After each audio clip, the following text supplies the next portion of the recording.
It was just last Saturday, the 27th of June, that I celebrated my 5th year of ordination into the diaconate. I was reminded of that on Sunday morning at 6:31 when I received a text from Deacon David Viscount, who said, yesterday was our 5th anniversary in the diaconate, so I just called or sent you a text to just say, hope you had a great day and you celebrated. And I thought, that's great, David, but could have waited till 9. 6:30 was a bit early. And with that, today I am celebrating my first, the 5th anniversary, I guess, of my first homily, which I gave at St. Elizabeth Seton. I remember talking to Father Mark Serin. I had ordained on the 27th, and it fell on the 27th again this year, the leap years and all that. And so he said, how do you feel about preaching next Sunday? I said, I don't know. I'm kind of still new out of the box here. And he said, well, it's like this. You can dip your toes in the water to see how the water feels, or you can do a cannonball and just jump in.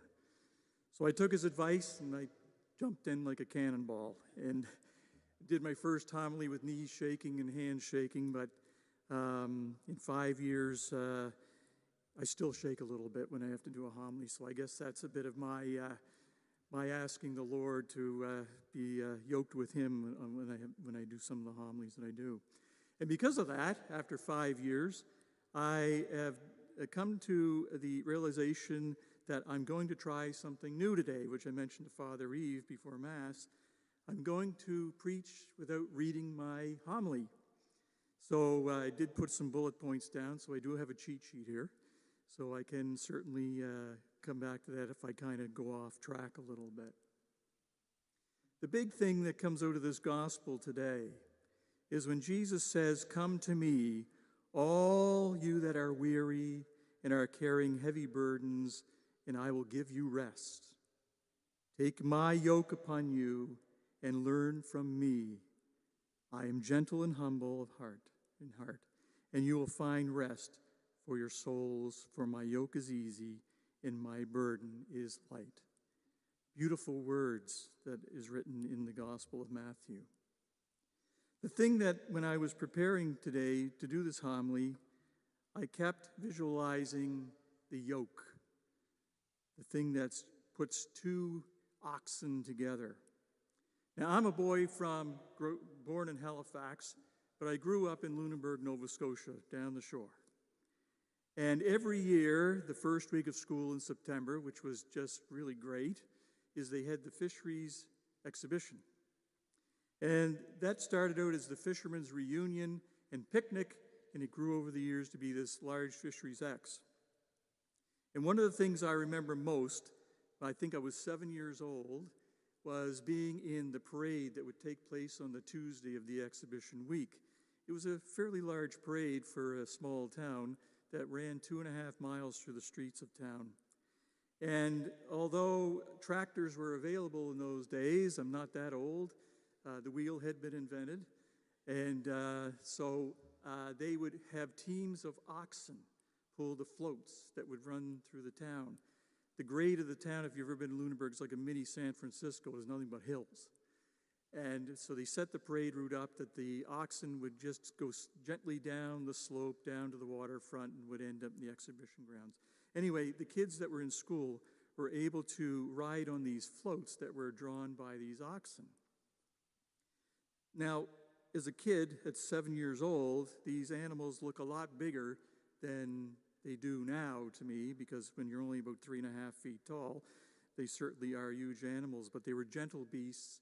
And the farmers that owned them would have them decked out in their finest bejewels of harnesses and brass pieces and things like that, with this bright red yoke. They were always painted in this beautiful bright red, all the ones that are associated with the South Shore. And these two oxen, although very large, worked in great unison.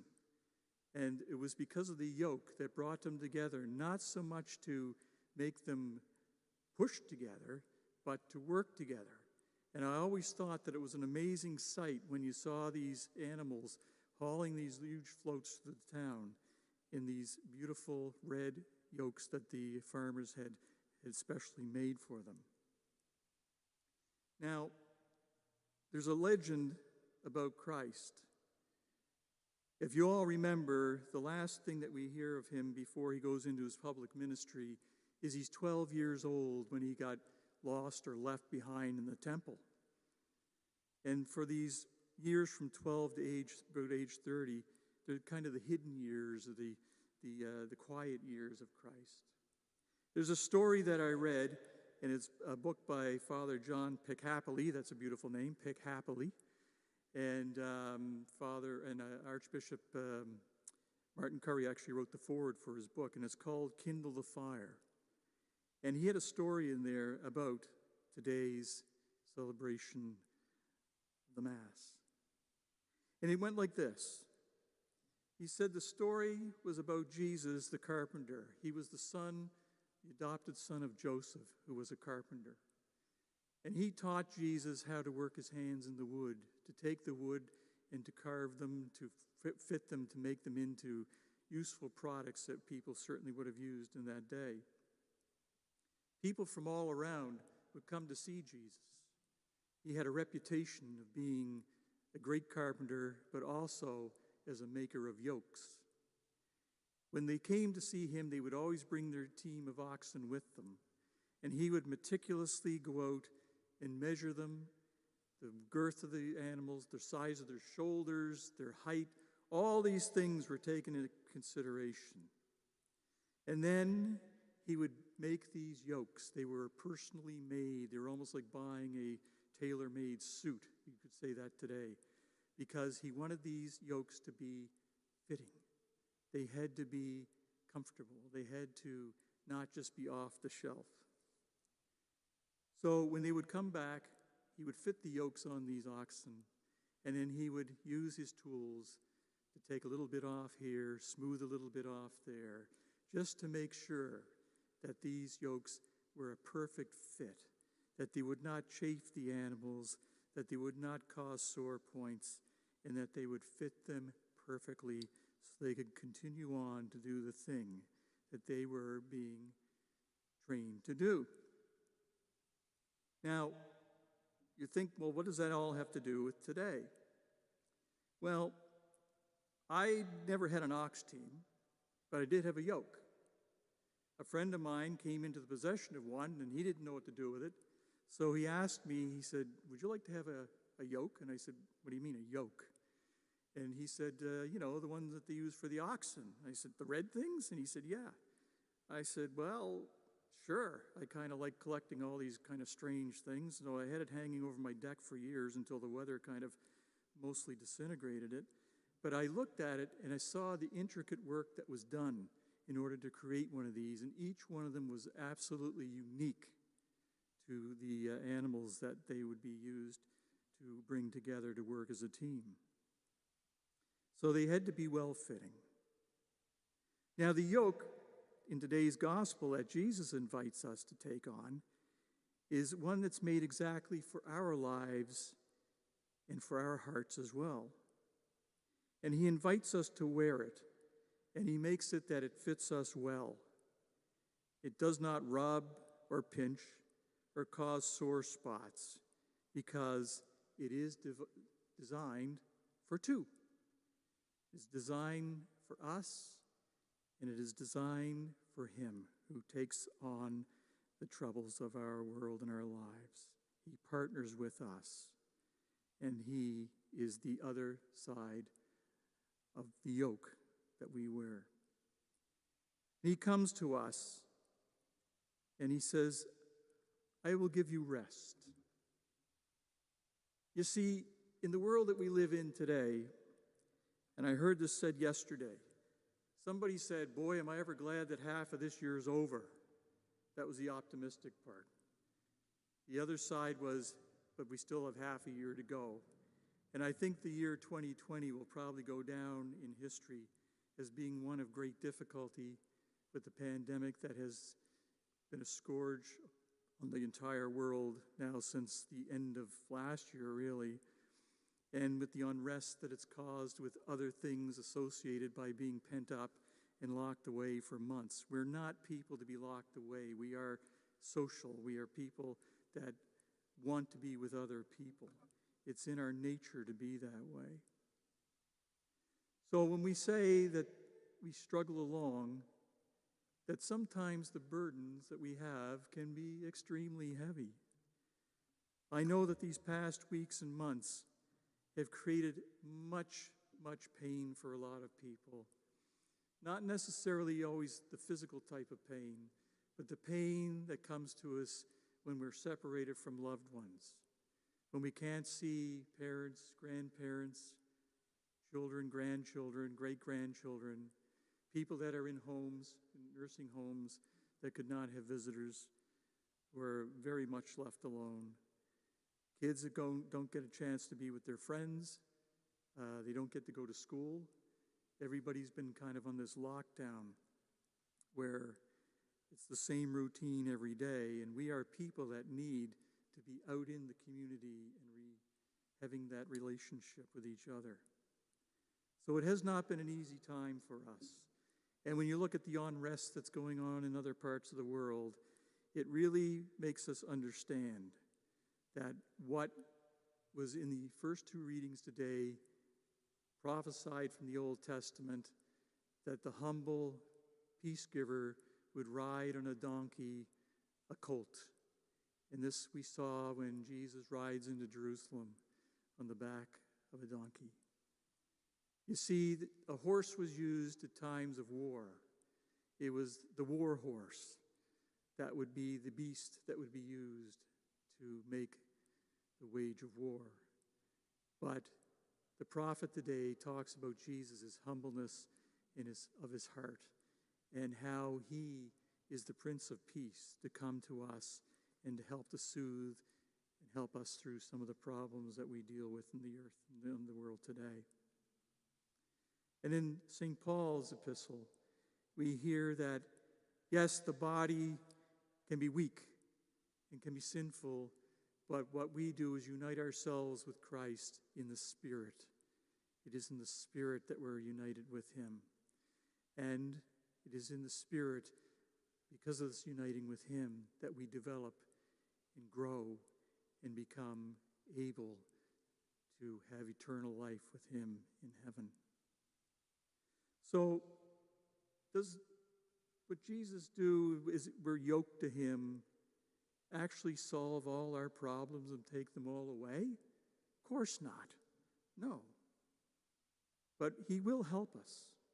And this is true of the many struggles that we face. You see, a good parent will always let their children fall when they're learning to walk.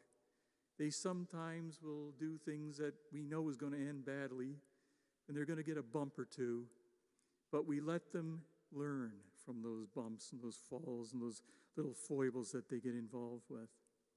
And it's because of that we encourage them to grow in wisdom and in strength, and to trust God more, and to allay the fears. So does he take away all these things? No. He does them to encourage us to grow. He encourages us to learn. And by doing that, we become better people, and hopefully better people with one another. So when we look at this yoking with Jesus, it is more than the physicality of what a yoke does. It is the spiritual connection that we have. When you look at the word religion, the Latin of it is, I believe it's regulari, I believe it's how it's pronounced. And what that means is to actually yoke. And again, it means to unite us together as one people in his church, one church. And this is what the gospel reading today is trying to instill in us. You see, back in the days when Jesus was in his ministry on earth, he was dealing with a lot of intelligent, well-read, wisdom-filled people, the Pharisees and the Sadducees. Moses had gone up the mountain and had received the 10 Commandments. I've often heard people say, well, the Catholic Church is great, but there's too many rules. Well, there's 10, really. And if we all lived by those 10, I think we'd have a much better world than what we have today. But those in their wisdom felt, well, we need more. I once heard that it was over 700 laws that were made by the Pharisees and the Sadducees in the time of Christ's ministry. It told you how far you could walk on the Sabbath. It told you what you could eat, what you couldn't eat, what you could do, what you couldn't do. And it was very hard to live in that type of a system of rules that were so down-pressing on people. And the Lord God never revealed things to the wise. He said, I reveal them to the children. It was the children. Did you ever notice children that when they're with a parent, how trusting they are? They'll hold their hand readily. They'll go in the direction where the parent wants them to go. Yes, they do have a few temper tantrums. I remember my sons rolling down the street one day because they were having one of their tantrums. But all in all, kids trust their parents.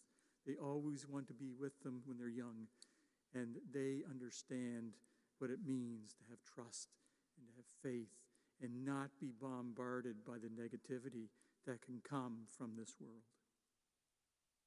So it's the Father here that seeks us out when we seek him out.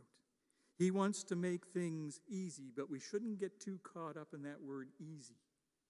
Easy implies that there's no effort, that everything will just happen. And we all know that in this world that's not the case.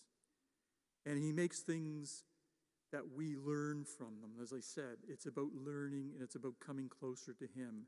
And understanding that the yoke, that when we come together with him, makes things easier, but he still wants us to learn and to accept the hard tasks and to be able to deal with them.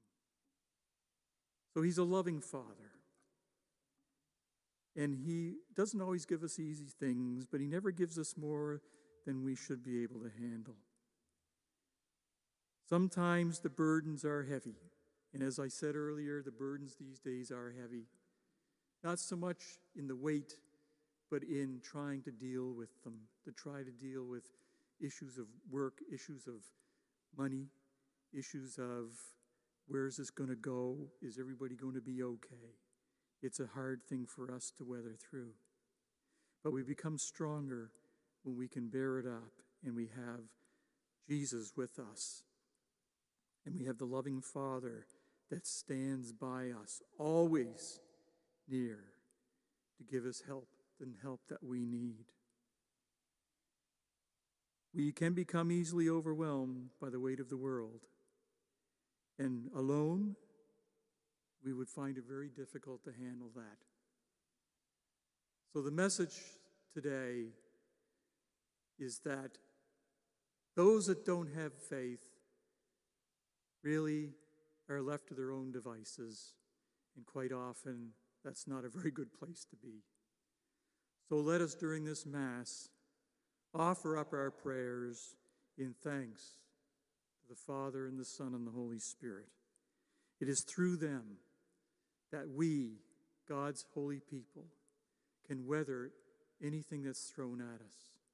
It is through the church and each other that we can get through these difficult times and gain courage and hope in the joy of knowing that Christ is with us. Amen.